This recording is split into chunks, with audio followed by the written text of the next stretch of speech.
Olá, o meu nome é Regina Calhas Lima, eu sou diretora do Centro de Informação Europeia Jacques Delors e estou aqui para celebrar convosco o Dia da Europa. O Dia da Europa celebra-se todos os anos no dia 9 de maio e marca a data da Declaração Schuman, emitida em 1950 pelo então Ministro dos Negócios Estrangeiros da França, Sr. Robert Schuman, e que deu origem ao projeto europeu. O Dia da Europa foi inicialmente instituído em 1985 para divulgar a imagem da União Europeia junto de todos os seus cidadãos e, em particular, divulgando informação junto das escolas. Mas mais de 70 anos depois do início deste grande projeto, o Dia da Europa é também uma oportunidade para festejarmos 70 anos de paz e debatermos também e pensarmos qual vai ser o futuro desta União Europeia. O Dia da Europa é um símbolo da União Europeia, mas há mais símbolos. Um está aqui do meu lado esquerdo, a bandeira da União Europeia, fundo azul com estrelas, 12 estrelas douradas, o hino da União Europeia, que é o hino da alegria, a Nona Sinfonia de Beethoven, e também o lema Unidos na Diversidade. Mais recentemente, há também um outro símbolo da União Europeia, que é o euro, a moeda única que 20 países da União Europeia hoje utilizam. Mas afinal, o que é a União Europeia? A União Europeia é um conjunto de 27 Estados europeus democráticos que se juntaram em torno de um conjunto de valores comuns e com objetivos comuns de paz e prosperidade no continente europeu. É um projeto que tem um conjunto de ideias que estão por trás. E quais são essas ideias? Quais são os objetivos? Os objetivos são criar segurança na Europa, é criar desenvolvimento sustentável, é criar paz, prosperidade e tem um conjunto também de valores comuns. Então, e quais são os valores comuns da União Europeia? São a dignidade humana, os direitos humanos, o pluralismo, a democracia, a liberdade, o Estado de Direito, a igualdade e não discriminação, a justiça e a solidariedade. E assim, todos os Estados-membros da União Europeia são Estados democráticos e a própria UE funciona e fundamenta-se em princípios democráticos. De facto, os tratados prevêem que a UE seja uma democracia representativa e uma democracia participativa. E o que é que isto quer dizer? Uma democracia representativa porque os cidadãos da União Europeia estão representados diretamente numa instituição que é o Parlamento Europeu. E os governos dos Estados-membros da União Europeia estão representados em outras duas instituições que são o Conselho de Ministros da UE e o Conselho Europeu, através dos seus governos, que eles sim também são legitimamente eleitos e democraticamente nos seus Estados-membros. Mas a União Europeia não é só uma democracia representativa. A União Europeia é uma democracia participativa, ou seja, ela apela ao compromisso e ao empenhamento dos próprios cidadãos europeus, chamando-os a participar na vida democrática. E por isso, ultimamente, tem vindo a desenvolver um conjunto de instrumentos e iniciativas que são úteis para permitir e viabilizar essa participação do cidadão. Uma delas, e porventura a mais expressiva, no meu entender, é a Iniciativa de Cidadania Europeia, em que 1 milhão de cidadãos europeus se podem juntar para promover uma iniciativa legislativa numa área da competência da Comissão Europeia e propor essa iniciativa. Devo-vos dizer que o Centro de Informação Europeia Jacques Delors é o ponto de contacto nacional da Iniciativa de Cidadania Europeia. Mas há mais iniciativas participativas ou formas de os cidadãos se comprometerem na União Europeia. Uma delas é, por exemplo, as consultas públicas. A União Europeia pergunta aos cidadãos o que acham de uma determinada proposta de legislação.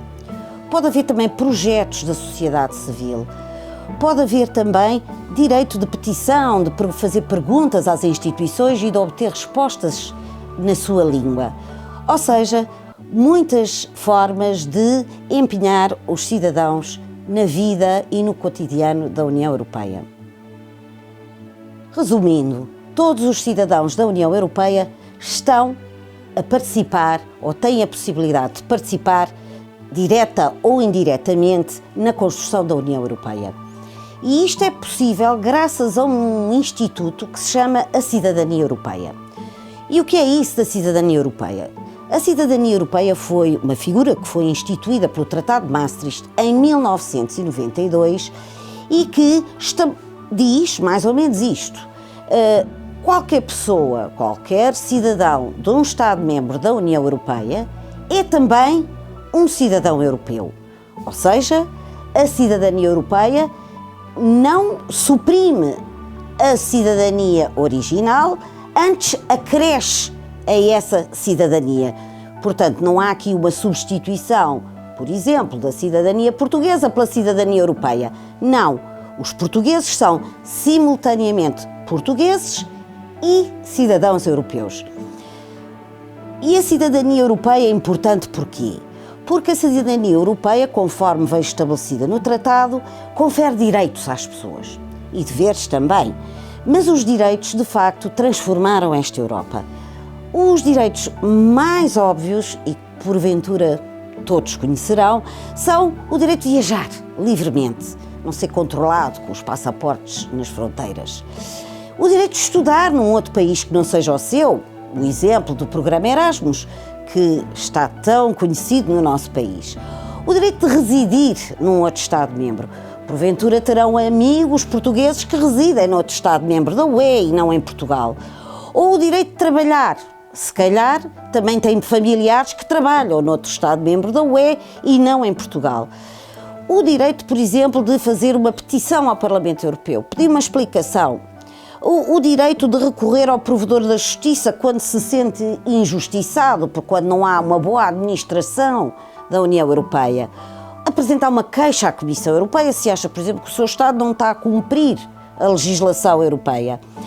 E também uma instituição que poucas pessoas sabem, que é ter proteção diplomática fora do país, quando, por exemplo, perde o seu cartão de identidade num país terceiro, que não tem embaixada de Portugal, pode-se dirigir a uma embaixada de outro Estado-membro da União Europeia para resolver o seu problema. E, porventura, mais significativo dos direitos de cidadania é o poder votar e ser eleito, não só nas eleições autárquicas do país onde reside, mas também nas eleições europeias, ou seja, nas eleições para o Parlamento Europeu. Ora, este último direito é muito importante, porque ele permite aos cidadãos e às cidadãs votarem para os seus representantes no Parlamento Europeu. E o Parlamento Europeu é uma instituição que tem grandes responsabilidades na feitura da legislação que, no fundo e ao cabo, condiciona o nosso dia-a-dia. E este ano, 2024, vamos ter eleições europeias. Estas eleições só têm lugar de 5 em 5 anos. Este ano, 2024, elas realizam-se no período entre 6 e 9 de junho em todos os Estados-membros da União Europeia. Mas em Portugal é no dia 9 de junho. E os portugueses e portuguesas com mais de 18 anos podem e devem votar. Votar nas eleições europeias é muito importante, porque é um exercício de um direito de cidadania, é uma forma de decidir sobre o que é que a Europa vai ser nos próximos 5 anos, para que lado é que ela se vai orientar.